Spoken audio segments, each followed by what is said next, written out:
Hey, what's going on, everybody? My name is DJ Brown, for those of you who do not know who I am. Hey, listen, guys, I'm back. I'm back with another week, another episode on my YouTube channel. I'm going to continue, and this may be the last episode for worship. So, without any further ado, I promise if you listen up, it'll only take a moment. So, guys, this week I decided that I'm gonna end the worship series. I may be back with another series on worship going deeper, but for this series, I wanted to end it with a bang.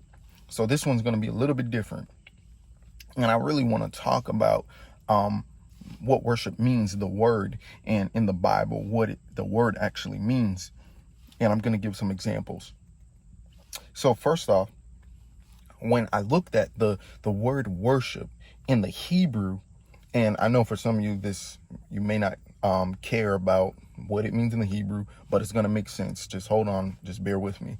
In the Hebrew, the word worship means to bow down or to be prostrate. So when I looked at that word, really what God showed me is that worship is truly different from praise or just, kind of, giving God words that are out of your mouth. Like it's something behind it. If worship means, like, the physical word, if it means to bow or to be prostrate, there's something behind it.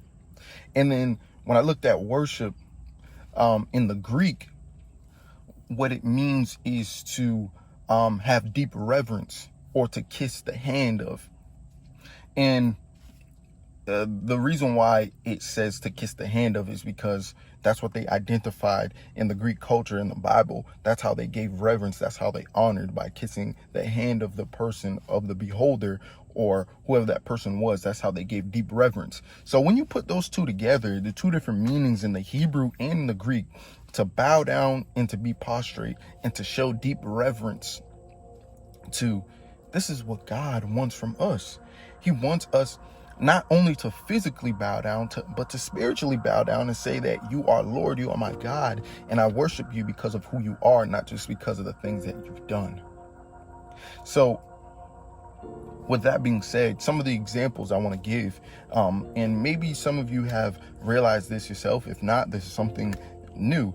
So also in the Bible, oftentimes when they worship, the atmosphere will change, or something will change in the atmosphere while they're worshiping.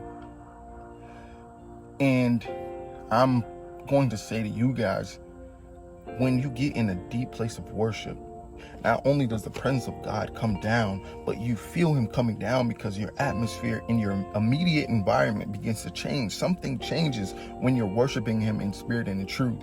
When you're worshiping him from your spirit, something changes when you connect with God on that level. The power of God, the glory begins to come down. You begin to reverence him, and he wants to draw closer to you. And this is a part of the reason why we worship, because God draws a closeness with us because we are reverencing him. Here's the reason why we're not able to worship idols and worship stuff like that, because God is a jealous God, and he says that in his word, that he's a jealous God and not to have any other gods before him. So could you imagine when we worship idols and we worship false gods, we are pushing him away instead of bringing him closer. And for those of you that don't know what idols are, it is placing anything and making it our God before God. Anything that we put our time into, anything that we give our heart and everything to, that is not God. See, God should always be first and foremost in our life, no matter what.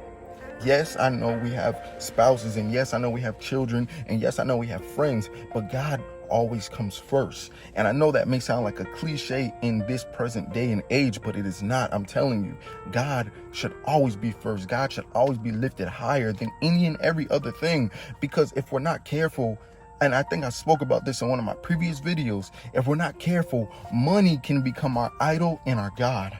Our job can become our idol and our God. Even our family can become our idol and our God.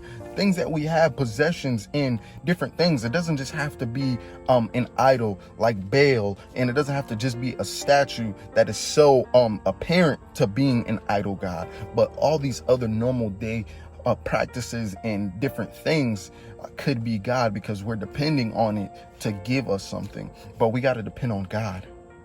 And when we depend on him and reverence him and bow in the natural and in the spirit to reverence him, we get a closeness with him, and his presence comes down, and we feel his presence. We feel the holiness of his presence. We feel the glory. We feel all of it, the radiance. We feel it all. So the two examples I want to give is when Isaiah saw the throne of God, and when John saw it as well, they fell down and they bowed. These were moments where when they experienced the presence of God, and when they got to see and get a small glimpse of it, they started to bow in worship, because they didn't know what else to do but to reverence the Almighty, to reverence God in his essence and his splendor. They got to experience the splendor of his glory. So what did they do? They fell and they bowed in worship. So I encourage everybody to remain in a place where you can draw a closeness to God through your worship. And remember everything that was said in this series talking about worship, that we have to worship God in spirit and in truth, that we have to mean it and not follow what everybody else is doing and not pay attention to them. Matter of fact, we have to block out the world when we're worshiping God, because it is only about him, and the connection that is being made is between us and him. And lastly, I want to say this: we cannot teach anybody else to worship if we're not doing it ourselves, or if we don't know what it means ourselves. So I hope that these videos will encourage somebody. I hope it will draw somebody closer to God. I hope that it will represent what worship means to you, so that we can represent our worship. Guys, if you waited all the way to the end and watched the entire video, I just want to say thank you for your support. And as always, please remember to like, comment, share, and subscribe. And I told you it would only take a moment.